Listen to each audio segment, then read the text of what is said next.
Hi everyone, welcome back to this channel GR Mantra. आज हम देखने वाले हैं हमारा गृह विज्ञान पाठ्य योजना और आज का हमारा टॉपिक है पारिवारिक बचत, जो कि बहुत ही इंपॉर्टेंट टॉपिक है, बहुत ही इंटरेस्टिंग टॉपिक है। और इसके पहले मैंने आपको 14 से 15 लेसन प्लान प्रोवाइड किए हुए हैं। आई होप कि वो सारे आपके लिए हेल्पफुल होंगे और आप उसे देख चुके होंगे। तो आज का जो हमारा टॉपिक है ये भी बहुत ही इंपॉर्टेंट है, जो कि है पारिवारिक बचत। तो चलिए स्टार्ट करते हैं। सबसे पहले यहाँ पर आप लिखेंगे क्लास, आपका जो भी क्लास होगा तो आप क्लास 6 लिखेंगे। फिर है आपका लेसन प्लान नंबर, तो यहाँ पर आप लिखेंगे अपना लेसन प्लान नंबर, जो भी लेसन प्लान नंबर होगा आपका। देन है आपका पीरियड, आपका जो भी क्लास का पीरियड होगा ये आप फिल करेंगे। देन है आपका सब्जेक्ट में आप लिखेंगे गृह विज्ञान। देन है आपका स्कूल, आपकी टीचिंग जिस स्कूल में लगी होगी आप उस शिक्षण संस्थान का नाम लिख लीजिएगा। देन है आपका डेट, आपकी टीचिंग जिस डेट को होगी आप डेट लिख लेंगे। देन है आपका ड्यूरेशन या अवधि, आपकी टीचिंग जितने मिनट की होगी 35 से 40 मिनट आप यहाँ पर फिल कर लेंगे। देन आता है आपका टॉपिक, और आज का टॉपिक है पारिवारिक बचत। देन आता है आपका सामान्य उद्देश्य। सामान्य उद्देश्य क्या होता है? आपके गृह विज्ञान पाठ्य योजना पढ़ाने से आप छात्राओं में जिन जिन चीज़ों की जानकारी प्रदान कर सकते हैं इसे हम कहते हैं सामान्य उद्देश्य। तो यहाँ पर आप लिख दीजिएगा पूर्वत, क्योंकि आपका B.Ed फाइनल ईयर है तो आपको 20 लेसन प्लान बनाने होते हैं और 20 लेसन प्लान में आपका सामान्य उद्देश्य सेम होता है। इसी वजह से यहाँ पर पूर्वत लिख दिया जाता है। तो आप यहाँ पर लिख दीजिएगा पूर्वत। अगर आपको ये चाहिए 5 से 6 पॉइंट तो आप मेरे फर्स्ट वीडियो देख सकते हैं। देन है आपका विशिष्ट उद्देश्य। विशिष्ट उद्देश्य क्या है? आपके जो टॉपिक है आपका पारिवारिक बचत, तो पारिवारिक बचत टॉपिक पढ़ाने से आप बच्चों में क्या क्या चीज़ें डेवलप करते हैं इसे हम कहते हैं विशिष्ट उद्देश्य। तो यहाँ पर देखिए आपके कुछ पॉइंट्स दिए हुए हैं।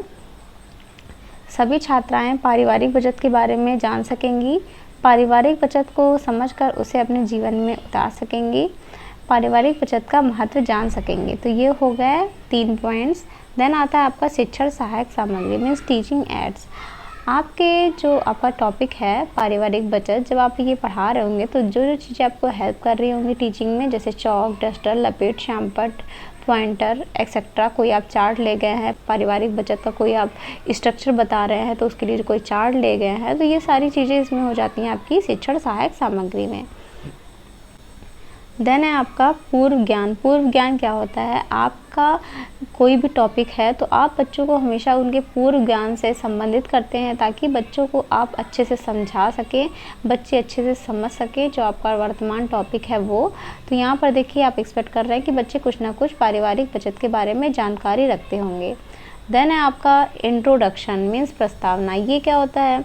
आप जब भी बच्चों को जो कोई टॉपिक पढ़ाते हैं तो कुछ उनसे 5 से 6 क्वेश्चन करते हैं जो कि उनके पूर्व ज्ञान से संबंधित हो, वास्तविक ज्ञान से संबंधित हो, और बच्चे उसका आसानी से आंसर कर पाएँ और सारे क्वेश्चन आंसर एक दूसरे से संबंधित होने चाहिए और जो आपका आज का टॉपिक है वो बच्चों के द्वारा ही आंसर के रूप में प्राप्त होना चाहिए।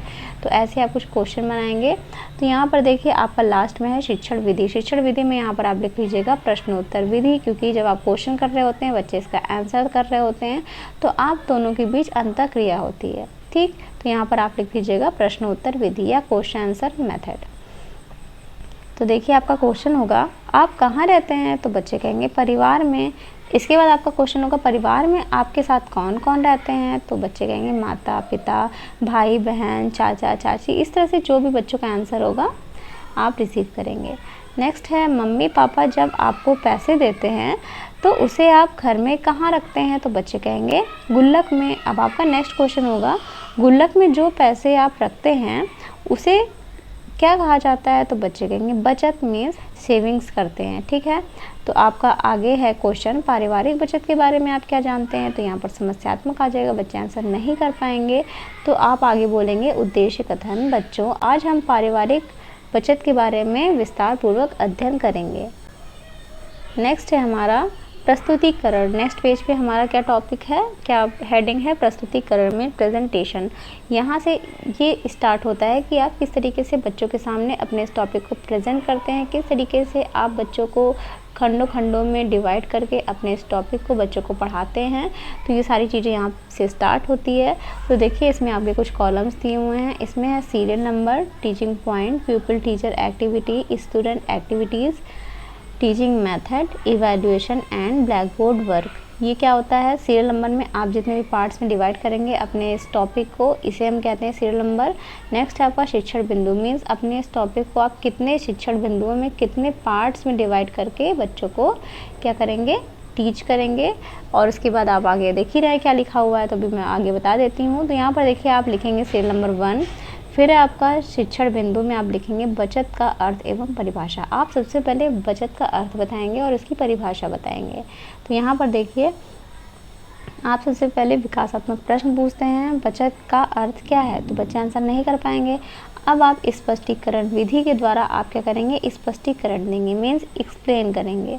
तो देखिए आप एक्सप्लेन क्या करेंगे, भविष्य में खर्च करने के उद्देश्य से वर्तमान व्यय में कटौती करने के फलस्वरूप संचित धनराशि को बचत कहते हैं। नेक्स्ट है, मनुष्य की आवश्यकताएं असीमित होती हैं, यह जीवन भर अपने आर्थिक प्रयासों द्वारा इनकी संतुष्टि में लगे रहते हैं। इसके द्वारा अर्जित धन को अनिवार्य, आरामदायक तथा विलासिता की आवश्यकताओं की पूर्ति करता है।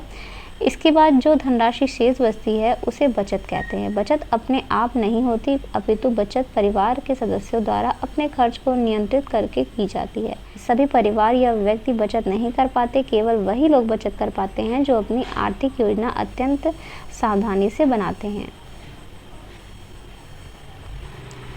अब देखिए आपने यहाँ पे क्या किया था, एक्सप्लेनेशन दिया था। अब आप क्या करेंगे, जो आपका यहाँ से लास्ट से सेकंड कॉलम है मूल्यांकन, यहाँ पर आप करेंगे बोध प्रश्न। ठीक है, यहाँ पर लिख लीजिएगा आप बोध प्रश्न लिखेंगे। यहाँ पर आप लिखेंगे बचत किसे कहते हैं और ये पारिवारिक बचत कौन करता है। इस तरीके से आप क्वेश्चन कर सकते हैं बच्चों से।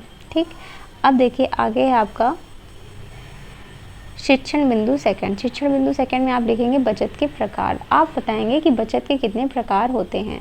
तो यहाँ पर आप विकासात्मक प्रश्न पूछेंगे, बचत कितने प्रकार के होते हैं, तो बच्चे को नहीं पता है तो मौन हो जाएंगे बच्चे। अब आप स्पष्टीकरण विधि के द्वारा क्या करेंगे, बच्चों को एक्सप्लेन करेंगे। बचत 2 प्रकार से किया जाता है, पहला है अनिवार्य बचत, दूसरा है ऐच्छिक बचत।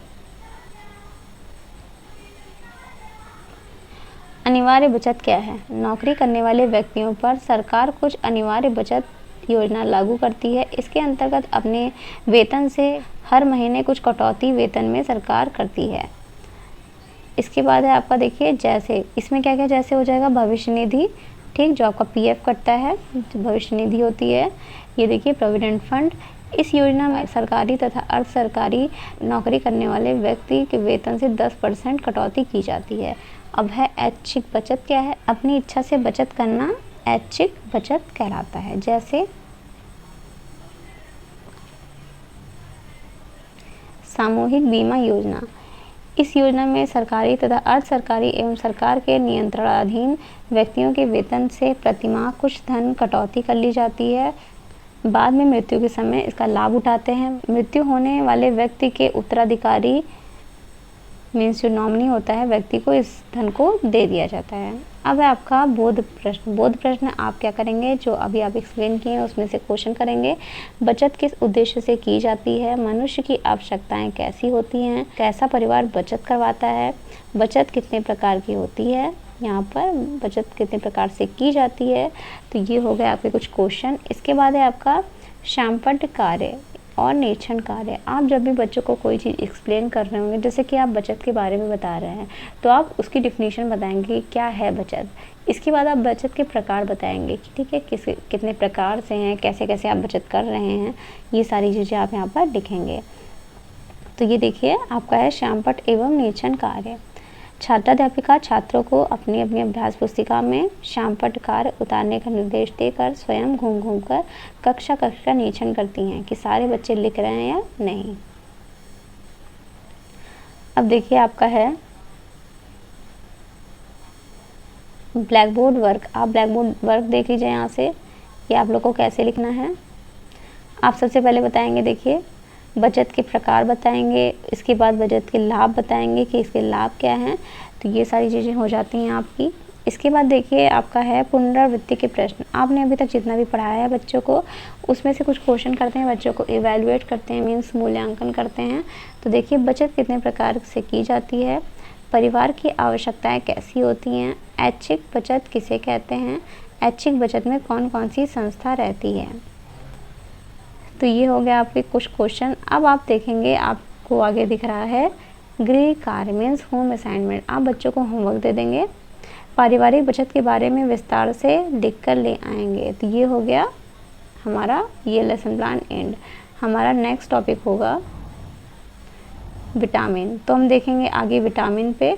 तो अगर आपने मेरे चैनल को अभी तक सब्सक्राइब नहीं किया है तो सब्सक्राइब कर दीजिएगा, बेल आइकन प्रेस नहीं किया है तो प्रेस कर दीजिएगा, और प्लीज़ लाइक शेयर कमेंट करना बिल्कुल भी नहीं भूलेंगे आप। Thank you so much guys for watching this video. Please like share subscribe.